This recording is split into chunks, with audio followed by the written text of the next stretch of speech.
새벽 예배를 드리시는 성도님들을 환영합니다. 오늘도 주님의 은혜 가운데에서 풍성한 하루 되시기를 소망합니다. 어제 삭개오의 사건에 이어서 계속해서 이어진 예수님의 말씀입니다. 우리가 잘 알고 있는 한 달란트 그리고 5달란트, 10달란트 맡은 자의 비유랑은 조금 다른 내용의 10문화의 비유입니다. 그 전제가 무엇이냐면 물론 맡은 일에 최선을 다해야 되고 충성을 다하는 것은 맞지만 오늘 말씀에 대한 전제는 무엇이냐면 11절에 이렇게 나와 있어요. 자기가 예루살렘에 가까이 오셨고, 예루살렘 예수님께서 왕의 상징성을 가지고 있는 예루살렘에 가까이 오시었고 그들은 하나님의 나라가 당장에 나타날 줄을 생각합니다. 그러니까 무슨 말이냐면 예수님이 가시면 하나님의 나라가 당장 나타날 거라고 사람들이 기대를 하고 있던 거예요. 제자들이죠. 제자들과 그 예수님을 추종하는 무리들이 자신들의 이제 곧 하나님의 나라를 보고 이제 자신들이 영광을 얻을 때가 왔다라고 잔뜩 기대하고 있는 거예요. 그러니까 그들의 마음속에 얼마나 욕심과 또 허영과 또 자신들이 하나님의 나라에서 누릴 영광을 얼마나 기대하고 있겠습니까? 자, 그러자 예수님께서 오늘 말씀하시는 10문화의 비유를 들려주시는 거예요. 그런데 그 10문화의 비유의 내용이 무엇이냐면 이미 왕위가 약속되어 있는 사람이 먼 길을 떠나게 돼요. 그런데 보통 우리가 알고 있는 세 사람에게 맡긴 게 아니에요. 10문화를 10사람에게 맡겨요. 그 종 13절에 보면 그 종 10을 불러 은화 10문화를 주며 이르되 내가 돌아올 때까지 장사하라 하리라. 자, 그러면 우리가 알고 있는 10달란트, 5달란트, 1달란트랑 좀 달라요. 10명에게 10문화를 나눠주면 한 사람당 몇 개씩 나눠주는 거죠? 하나씩 나눠주는 거예요. 근데 오늘 성경에 등장하는 인물은 몇 명이죠? 3사람. 나머지 7명은 어떻게 되는지 모르겠습니다. 그런데 3사람을 굳이 집어서 예수님께서 말씀하시는 거예요. 아무래도 제일 먼저 발표했던 3명 중에 3명이 나왔을 수도 있고, 아니면 나머지 7은 그 10문화 중에 한 문화조차도 지키지 못했을 수도 있고, 그리고 당시에 한 문화는요 노동자의 100일의 급료에 해당해요. 그러니까 보통 예를 들어서 요즘에 한 7만원 정도라고 계산했을 때 7만원 곱하기 100이면 700만원이죠. 700만원이면 하루 사는 노동자들에게는 작은 금액은 아니었을 거예요. 그러니까 이 금액을 가지고 그냥 도망갔을 수도 있겠죠. 그러니까 그나마 남아있는 게 누구예요? 이 10문화 중에 3문화 맡은 3사람이 남은 거라고 저는 생각을 합니다. 왜냐면 나머지 7은 보이지도 않아요. 자, 그런 상황에서 예수님께서 왕이 이야기하는 장면이죠. 그래서 보면 또 어떤 상황이 있냐면 이 말씀에 보면 그 귀인이 왕이 되는 것을 원하지 않는 백성입니다. 이 사람이 폭군인지도 모르겠고 이 사람이 성품이 나쁜지도 모르겠지만 백성 중에 왕이 되길 원하지 않는 사람들이 있었다라는 것입니다. 이것이 전제. 그리고 나서 이제 왕이 갔다가 돌아오게 됩니다. 자, 오늘 이 말씀을 통해서 우리가 볼 수 있는 몇 가지 말씀의 포인트들이 있는데, 먼저 첫 번째는 무엇이냐면요, 바로 내가 없는 동안 다른 마음 품지 말아라. 왕이 없는 동안, 그러니까 왕이 될 사람이 없는 동안 다른 마음을 품어서는 안 된다는 거예요. 백성들은요 예수님이 왕이 되길, 그 사람이 왕이 되길 원치 않았어요. 그들은요 백성이었기 때문에 왕이 되기를 원치 않았을 수 있습니다. 그러나 종들은 어때야 됐을까요? 기다려야 하는 거예요. 종이기 때문에 기다려야 하는 거예요. 왜 그렇죠? 주인이기 때문에. 주인에게 소속된 종들은요 그 주인 돌아올 때까지 다른 마음 품으면 안 돼요. 아까도 말씀드렸듯이 10문화니까 한 문화씩 10명에게 나눠줬어요. 근데 왜 3사람만 나오고 나머지 7은 나오지 않을까요?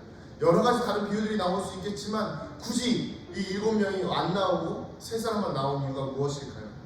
제 생각에는 이 나머지 종들은 도망갔거나 아니면 아무런 수익도 내지 못했거나 가지고 있는 한 문화조차도 잃어버렸거나 그러지 않았을까 생각을 해봅니다. 그러면 이 백성들과 다를 바가 없는 거예요.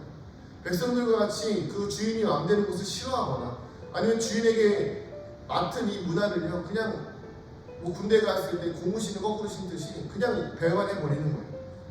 자, 우리에게 있어서 예수님은 우리의 십자가에 우리를 통해서 우리를 위해서 구원하신 생명의 주인이시기도 하지만 또 우리에게 생명의 구원자이시기도 하지만 또 우리의 주인이시기도 해요. 그렇다면 우리 영혼의 주인이신 예수님을 우리는 종된 자로서 배신하지 말아야 한다는 것입니다. 다른 마음 품어서는 안 된다는 것입니다. 오늘 우리의 삶 가운데에서 때때로 우리에게 주어진 물질과 때때로 우리에게 주어진 상황을 통해서 예수님을 배신하려고 하는 사람들이 많이 있습니다. 작은 물질 앞에서 아니면 또 주어진 상황과 환경 앞에서 그냥 다 이 종들 가운데 한 사람들처럼 아니면 예수님이 왕되면 내가 너무 귀찮아지고 불편해지는 것들이 많으니까 왕되는 것을 싫어하는 사람들이 있다는 거예요.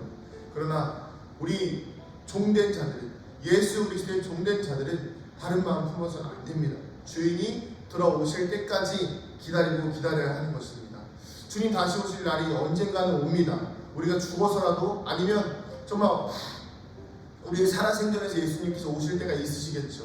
그러나 우리는 그때까지 다른 마음 품어서는 안 되는 것입니다. 끝까지 이 자리를 지키시고 끝까지 이 기도의 자리를 지키시고 예배의 자리를 지키시는 여러분들에게 소망합니다. 두 번째 포인트는 무엇이냐면요, 기다리면서 멍하니 있지 말라는 거예요. 자, 기다리는 종들이 나옵니다. 그래서 보면 한 문화로 10문화를 남긴 사람이 있고 한 문화로 5문화를 남긴 사람이 있습니다. 그리고 한 문화로 한 문화를 남긴 사람이 있습니다. 이 말씀의 교훈은 무엇일까요? 기다리면서 그냥 대충 살지 말라는 거예요. 쉽게 말하면요, 구원을 받은 백성으로서 다시 도실 주님이 오실 때까지 대충 살지 말라는 것입니다. 구원을 경험했다는 것은 믿음이 있다는 것이죠. 그 믿음에는 무엇이 필요하다는 것일까요? 행함이 필요하다는 거예요. 그저 나는 구원받았으니까 그냥 구원받은 사람으로서 이 땅 가운데에서 그냥 나 혼자만 잘 먹고 잘 살고 아니면 그냥 아무것도 하지 않고 그냥 무기력하게 살아간다는 것이 아닙니다. 하나님의 나라의 일꾼이 되었고 하나님 나라의 종이 되었으면 하나님 나라의 일꾼답게 하나님 나라의 종답게 열매를 맺으며 살라는 거예요. 우리는 보통 이것을 어떻게 생각하냐면 교회 와서 열심히 일해라 아니면 뭐 헌금을 많이 해라 이렇게 약간 소비적인 일로만 생각할 때가 있습니다. 그러나 굳이 예수님 그 주인은 그것을 그렇게 비유하진 않았어요. 어떤 한 달란트, 뭐 10달란트, 아니 한 문화에서 5문화, 한 문화에서 10문화 이 사람들을요, 뭐 너는 더 많이 벌었으니까, 뭐 5 더 했으니까, 뭐 문제가 뭐 이렇게 이 구분을 주진 않았지만 중요한 것은 무엇이냐면 가만히 있었던 사람들에게만 뭐라고 하신 거예요. 가만히 있는 사람들에게. 우리는 예수님을 만나게 되면서 신앙의 변화를, 삶의 변화를 경험하게 됩니다. 그런데 대부분 그 현실에 안주하려고 하는 사람들이 많이 있어요. 하지만 신앙은 흘러가야 합니다. 우리 인생이 흘러가듯이 신앙이 흘러가야 되는데 어떻게 흘러가야 하냐면 성장을 해야 한다는 거예요. 믿음이 처음 믿었을 때 신앙은 어린아이의 신앙이라고 하죠. 바울이 이야기했습니다. 젖먹이의 신앙에서 어른의 신앙으로, 어린아이의 신앙으로 또 어른의 신앙으로 성장해야 한다고 이야기합니다. 마찬가지로 예수님께서 다시 오시는 그날까지 우리의 신앙은 성장할 수 있어야 한다는 것입니다. 사랑하는 성도님들, 우리의 삶과 인생이 성장이 있는 그런 거룩한 믿음의 신앙생활이 되어지기를 소망합니다. 마지막으로 정말 중요한 게 있는데 무엇이냐면 바로 원수들은 죽는다. 27절에 이렇게 나와 있습니다. 내가 왕됨을 원하지 아니하던 저 원수들을 이리로 끌어다가 내 앞에서 죽이라 하였느니라. 아멘. 이 내용에 보면 그냥 칭찬받고 이러고 그냥 벌받고 끝나나 보다 싶었는데 철저하게 응징하세요. 뭐가 있었죠? 왕되기를 원치 않던 백성들이 있었다는 거예요. 왕을 거부하던 사람들인 거죠. 왕의 권한에는 무엇이죠? 처단할 수 있는 권리가 있고 자신의 나라를 자기 마음대로 할 수 있는 권리가 있습니다. 원수들은 죽는다는 것을 기억하시기 바랍니다.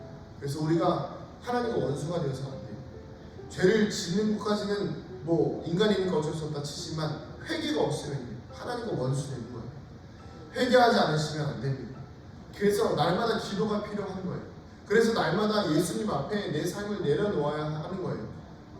날마다 예수님 앞에 내 삶을 비추고 성령님의 빛에 내 삶을 드러내고, 그래서 내 연약함을 발견하고 고백하고 인정하면서 예수님, 내가 주님과 적이 되지 않게 해주세요.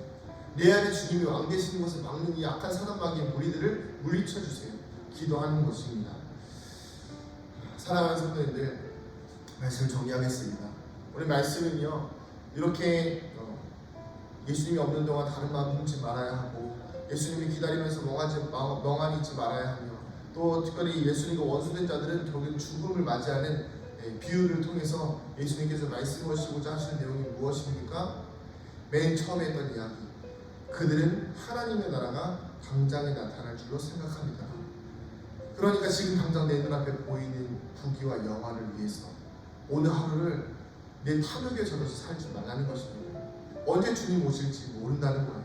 지금 당장 오실 수도 있고 언제 오실지 모르지만 중요한 것은 무엇입니까? 우리에게 주어진 삶에서 맡긴 사명과 받은 구원의 은혜를 최선을 다해서 누리며 섬기며 그리고 그것을 확장해 나아가며 살라는 것입니다.